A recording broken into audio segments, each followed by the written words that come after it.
नमस्कार बच्चों, स्वार्थी दानव इस पाठ में फिर से एक बार आपका स्वागत है। आज हम किसले इस पाठ्य पुस्तक से पाठ नंबर 16वां पढ़ने जा रहे हैं, जिसका शीर्षक है स्वार्थी दानव। इस पाठ का यह सेशन क्रमांक पहला है, इस पाठ का यह सेशन क्रमांक दूसरा है।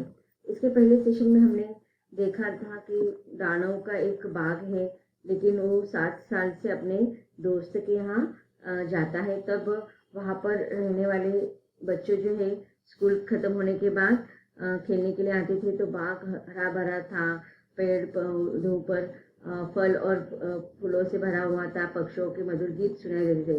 लेकिन जैसे ही दानव वहाँ से अपने दोस्त के यहाँ से आता है, तो वो बच्चों को वहाँ आने के लिए, खेलने के लिए आने के लिए मना कर देता है और अपने बगीचे के चारों तरफ एक बड़ी दीवार बांध देता है। और बच्चे जब तक खेलने के लिए आ रहे थे, तब तक बगीचे में सब चहल पहल थी। लेकिन जैसे ही बच्चों को खेलने के लिए वहाँ पर मना कर दिया जाता है, तो इसका बुरा असर बगीचे पर होता है। वसंत ऋतु और शरद ऋतु भी वहाँ पर रुक जाती है। तो देखो, बच्चों का जो माहौल होता है, प्रकृति के साथ किस प्रकार से उनका संबंध होता है, यह हमें इस कहानी में भी बताया गया है। अब ये स्वार्थी दानव क्या करेगा, इस कहानी को हम पाठ के अगले परिचितों के द्वारा समझते हैं। चलिए सब लोग पाठ्य पुस्तक निकालें। अब देखिए, फिर से सारे संसार में वसंत ऋतु आ जाती है, शरद ऋतु का आगमन भी हो जाता है, लेकिन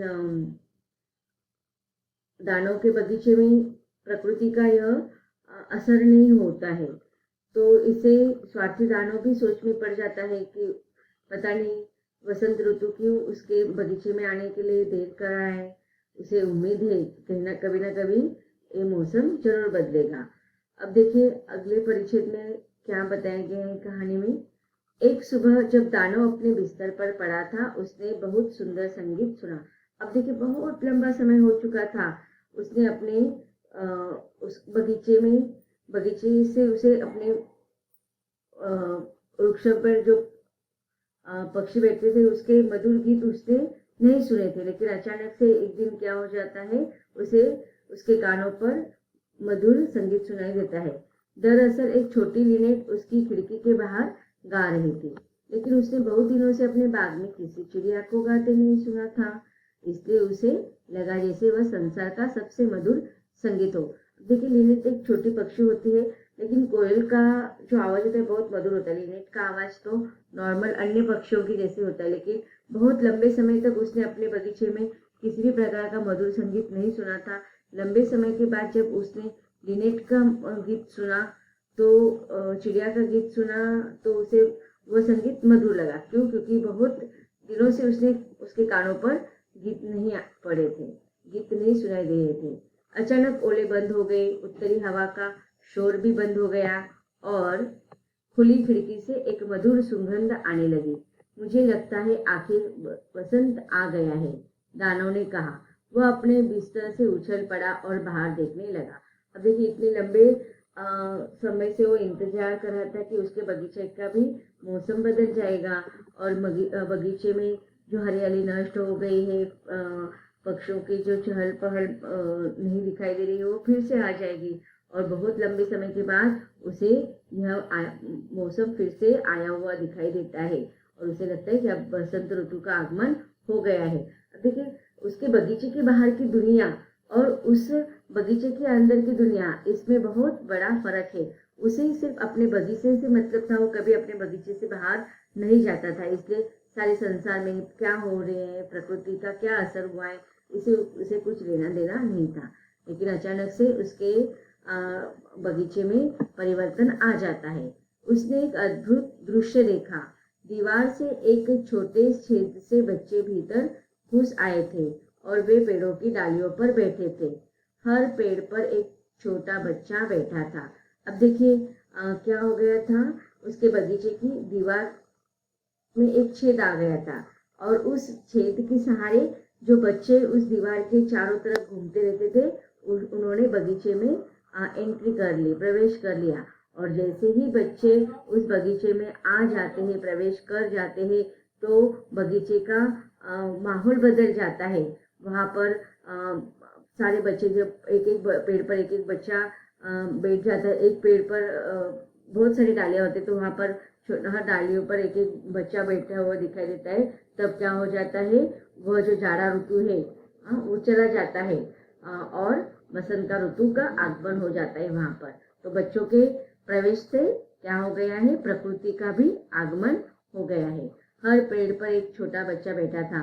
पेड़ बच्चों को अपने बीच पाकर इतने खुश थे कि वे कलियों से लद गए थे और बच्चों के सिर पर अपनी बाहों को धीरे धीरे हिला रहे थे। अब देखिए, लंबे अरसे के बाद वृक्षों का, पेड़ों का और बच्चों का मिलान हुआ था। अब देखिए, उस बगीचे से बच्चे जब दूर चले गए तो बगीचे का हर एक कोना, बगीचे की घास, बगीचे के छोटे छोटे पौधे, बगीचे के पेड़ उन बच्चों को क्या कर रहा था, याद कर रहा था और वो भी बच्चों को मिलने के लिए आतुर हो गए थे। लेकिन जैसे ही बच्चे वहां पर आ जाते हैं तो वो पेड़ भी खुश हो जाते हैं, प्रसन्न हो जाते हैं और बच्चों को आते हुए देखकर वो सारे पेड़ कलियों से लग जाते हैं। और जैसे बहुत लंबे समय के बाद देखो, एक बेटा अपनी माँ से जब बिछुड़ जाता है और माँ और बच्चे का जब मिलन हो जाता है तो माँ अपना पूरा प्यार उस बच्चे पर न्यौछावर करते हैं, तो वैसे ही वो पेड़ भी अपना सारा प्यार उन बच्चों पर न्यौछावर करने लगे। बच्चों के सिर पर अपने बाहों को धीरे धीरे हिला रहे थे। तो देखो, प्रकृति का किस प्रकार से बच्चों से मिलन होने के बाद क्या असर होता है, इसका वर्णन यहाँ पर किया है। चिड़िया उड़ रही थी और खुशी से गा रही थी। फूल हर घास से निकलकर मुस्कुरा रहे थे। तो बच्चों के आगमन से बगीचे पर, प्रकृति पर बहुत ही सुहावना असर हुआ था। वह बहुत ही मनोरम दृश्य था, मन को आकर्षित करने वाला दृश्य था। लेकिन बाग के एक कोने में अभी भी जाड़ा था।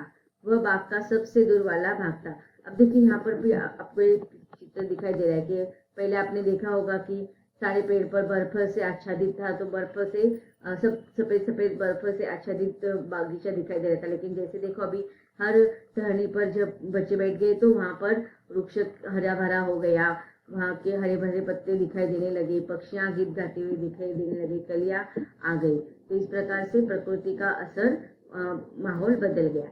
अब देखिए, लेकिन बगीचा बहुत बड़ा था, तो बगीचे का जो एक कोना था वहां पर अभी भी जाड़ा था और वह जो जाड़े वाला जो हिस्सा था वो बाग का सबसे दूर वाला भाग था।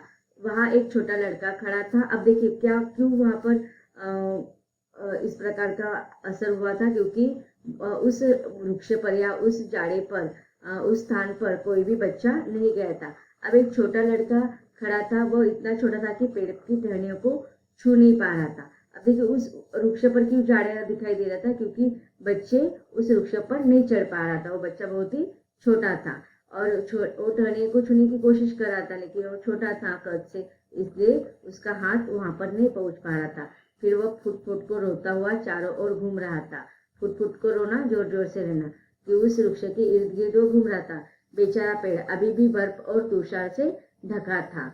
उत्तरी हवा उसके ऊपर गरज रही थी। चढ़ो छोटे बच्चे, पेड़ ने कहा और उसने अपने डालियों को यथासंभव नीचे झुका लिया, लेकिन बच्चा बहुत छोटा था। अब देखिए, वृक्ष भी इंतजार कर रहा था वो बच्चा उसके ऊपर आ जाए और उसके पेड़ का भी परिवर्तन हो जाए, प्रकृति का असर उसके ऊपर दिखाई दे, इसलिए पेड़ भी उसको सहायता कर रहा था। लेकिन बच्चा जो था वो बहुत ही छोटा था, इसके कारण वह उसके टहनियों को न छू पा रहा था और न उसके ऊपर चढ़ पा रहा था। दानव ने जब यह देखा तो उसका हृदय पिघल गया। मैं कितना मूर्ख हूँ, उसने कहा। अब मुझे पता चला वसंत क्यों नहीं आ रहा था।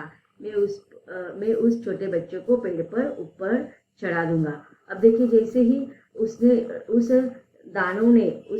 स्वार्थी दानव ने उस माहौल को देखा तो उसे अपनी गलती का एहसास हुआ और उसका हृदय पिघल गया और वह अपने आप को कोसने लगा कि वो कितना मूर्ख था। और अब उसे सही बात पता चला था कि प्रकृति का असर उसके बगीचे पर क्यों नहीं हो रहा था, क्यों वसंत ऋतु का आगमन उसके बगीचे में ही नहीं हो रहा था। और उसे अपनी गलती का एहसास होने पर उसने क्या किया, मैं उस छोटे बच्चों को पेड़ पर ऊपर चढ़ा दूंगा, मैं दीवार को गिरा दूंगा, मेरा बाग हमेशा के लिए बच्चों का क्रीड़ा का स्थल बन जाएगा। और वह सचमुच अपने किए पर बहुत पछता रहा था। अब देखिए उसे अपनी गलती का एहसास हो गया था और वो सोचने लगता है कि नहीं, अब उस पेड़ पर मैं उस छोटे बच्चों को चढ़ा कर रहूंगा और मेरा ये जो बाग है ना हमेशा बच्चों के लिए खेल के लिए मैं खेल का क्रीड़ा का स्थल बना दूंगा। उसने वो दीवार भी गिरा देने की वो ठान नीचे कर लेता है और इस प्रकार उसे अपनी गलती पर पछतावा होने लगा। अब देखिए पछतावा या पश्चाताप यह मनुष्य की सबसे बड़ी उत्तम गुण होता है कि अगर उसे कुछ भी गलती हो जाती है, किसी भी मनुष्य के साथ ऐसा हो सकता है कि गलतियां मनुष्य से ही होती है, अगर लेकिन गलतियां होने पर उसे उस गलती का एहसास होना और उसका पश्चाताप करना यह सबसे महत्वपूर्ण बात होती है। तो अब देखो यहाँ पर दानव जो था उसे अपनी गलती का एहसास हो गया था और उस गलती से वह पछतावा कर रहा था। वह नीचे उतरा और धीरे से अगला दरवाजा खोलकर बाग के अंदर गया। जब बच्चों ने उसे देखा तो वे भयभीत हो गए कि वे सब के सब भाग खड़े हुए। अब देखिए वो अब तक दानव जो था वो बच्चों से छिपा हुआ था, लेकिन जब धीरे धीरे वो दरवाजा खोलकर बगीचे की तरफ आया तो बच्चों ने उसे देखा तो वो सारे डर गए और वह वहां से भाग गए। बाग में जाड़ा फिर लौट आया। अब जैसे ही बच्चे बगीचे के बाहर गए घबरा कर तो फिर से वसंत ऋतु रूठ गया और जाड़े की ऋतु आ गया। सिर्फ छोटा बच्चा नहीं भागा क्योंकि उसके आंखें आंसुओं से इस तरह भरी थी कि वह दानव को आते हुए नहीं देख पाया। दानव दबे पांव उसके पीछे गया और उसे धीरे से अपने हाथ से उठाकर पेड़ के ऊपर चढ़ा दिया। अब देखिए बाकी सारे बच्चों ने दानव को देख लिया था, राक्षस को देख लिया था, इसलिए भाग गया, लेकिन वो जो छोटा बच्चा था वह अत्यंत रो रहा था, इसके कारण उसे वह राक्षस नहीं दिखाई दिया और उस राक्षस ने क्या किया, उसके पीछे जाकर उसे धीरे से उठाकर पेड़ पर चढ़ा दिया। पेड़ तुरंत खिल उठा और चिड़िया आकर गाने लगी। वह छोटा बच्चा अपने दोनों बाहों को फैलाकर दानव के गले से लिपट गया और उसे चूम लिया। अब देखिए छोटे बच्चे के मन से उस राक्षस का भय निकल गया था क्योंकि उसने क्या किया था, उसको पेड़ के ऊपर चढ़ा दिया था। इसके कारण पेड़ प्रकृति का असर बदल जाता है, पेड़ खुश हो जाता है और वो खिल उठता है, पक्षी भी आकर गीत गाने लगते हैं और इस खुशी से वो बच्चा उस राक्षस को प्यार से चूम लेता है। जब दूसरे बच्चों ने देखा कि दानव अब कठोर नहीं है तब वो दौड़े लौटे आए और उसके साथ भी वसंत भी आ गया। छोटे बच्चों, यह बाग अब तुम्हारा है, दानव ने कहा। उसने एक बड़ा हथौड़ा लिया और दीवार तोड़ डाला। अब देखिए उसने जो गलती की थी उसने सुधार दिया। अब दिन भर बच्चे खेलते रहते, शाम को दानव के पास जाकर उसे गुड बाय कहते, लेकिन तुम्हारा छोटा साथी कहाँ है जिसको मैंने पेड़ पर चढ़ाया था, दानव ने पूछा। दानव उसे सबसे अधिक प्यार करता था क्योंकि उसने उसे चूमा था। हमें पता नहीं, बच्चों ने जवाब दिया, वह कहीं दूर चला गया है। अब देखिए हर रोज बच्चे वहां पर आने लगे, खेलने लगे, लेकिन दानव को उस छोटे बच्चे का बहुत इंतजार था, वो नहीं उसे दिखाई दे रहा था क्योंकि उसने उसे प्यार से चूम लिया था। अब हर रोज क्या होने लगा, दोपहर में उपहार के समय जब स्कूल बंद हो जाता था, सारे बच्चे आते थे, दानव के साथ खेला करते थे, लेकिन वह छोटा बच्चा जिसे दानव बहुत प्यार करता था, चाहता था, वो कभी दिखाई नहीं पड़ा। दानव सभी बच्चों को बहुत प्यार करता था, फिर भी उसे अपने उस छोटे मित्र को देखने के लिए वे तरसता था। इस प्रकार वर्ष बीत गए।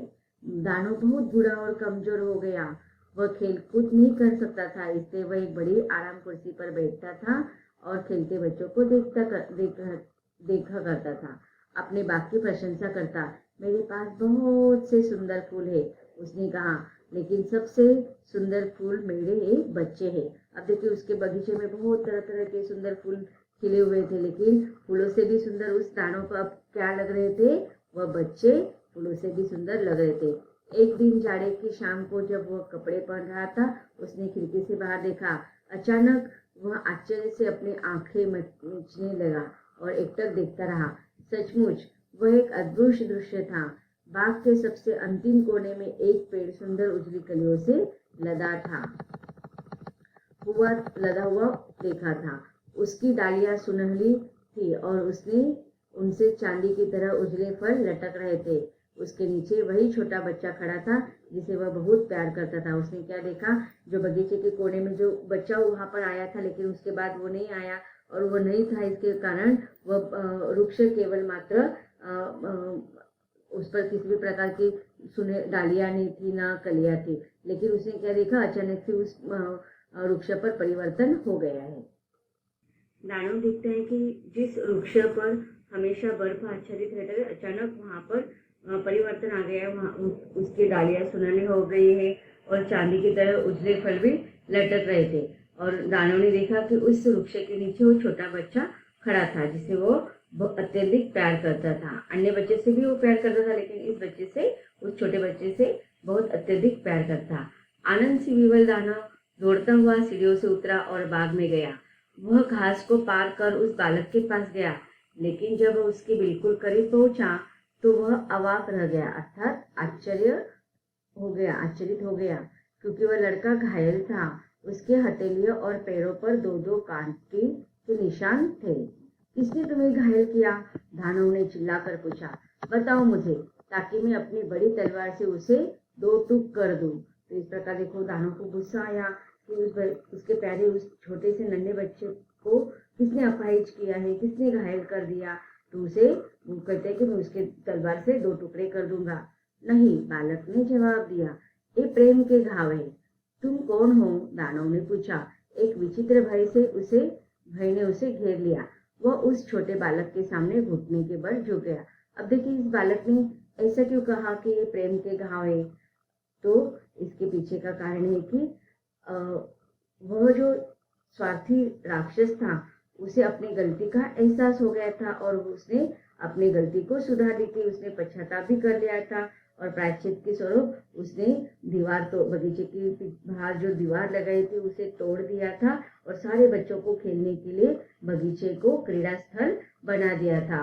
और इस प्रकार उन सारे बच्चों से वो अत्यधिक प्यार कर रहा था। लेकिन उस छोटे बच्चों से उसे इतना प्यार था, बूढ़ा होने के बावजूद भी, बहुत लंबे समय के बाद, बहुत वर्षों के बाद भी उसे उस छोटे बच्चे की याद आती थी और उस बच्चे को वह देखने के लिए तरस गया था। और इस प्रकार उस राक्षस के प्यार ने उस बच्चे को फिर से वहां पर आने के लिए विवश कर दिया। इसलिए वह कहता है कि यह तुम्हारे द्वारा जो अत्यधिक स्नेह है, जो प्यार है, जो प्रेम है, उस प्रेम का ही घाव है। तुम कौन हो? दानव ने उसे पूछा और एक अजीब सा डर उसके मन में घिर गया। वो छोटे बच्चे बालक के सामने घुटने के बल झुक गया। बालक दानव पर प्यार से मुस्कुराया और उससे कहा, तुम मुझे एक बार अपने बाग में खेलने दो, क्योंकि तुमने मुझे अपने बाग में खेलने दिया है, इसलिए अब तुम मेरे बाग में खेलोगे जो स्वर्ग में है। अब देखिए, यहाँ पर जिस प्रकार से अच्छे कार्य करने के बाद स्वर्ग के देवता संतों को लेने के लिए आते हैं, उसी प्रकार उस दानव ने केवल इतने सारे बुरे कर्म किए होंगे, इसलिए तो वो दानव कहलाया गया होगा, लेकिन उसके एक अच्छे कार्य से स्वर्ग से उस बच्चे को उसे लेने के लिए आना पड़ा। और वह उसे विनती करता है कि तुमने एक बार मुझे इस बगीचे में खेलने के लिए दिया है, अब तुम्हें भी मेरे बगीचे में खेलने के लिए आना है। और अर्थात देखो, जब बुरे कार्य किया जाता है तो वह मृत्यु के पश्चात कहाँ पर चला जाता है? नरक में। और जो अच्छे कार्य करते हैं, पुण्य करते हैं, वो मृत्यु के पश्चात कहाँ चले जाते हैं? स्वर्ग में। लेकिन देखो, बहुत सारे बुरे कर्म उसने किए होंगे, लेकिन एक अच्छा कर्म के कारण उसे स्वर्ग में स्थान मिला। जब बच्चे उस रोज उपारण्य में पहुंचे तो उन्होंने उस दानव को पेड़ के नीचे मरा पाया और वह कलियुग से बिल्कुल ढका हुआ था, अर्थात उसकी मृत्यु नजदीक आ गई थी। लेकिन मृत्यु के पहले उसकी इच्छा पूरी हो गई थी। उस छोटे बालक से एक अंतिम बार उसकी मिलने की जो ललक थी, तड़प थी, वो हो गई थी और वो बालक को स्वर्ग से उसे लेने के लिए आना पड़ा।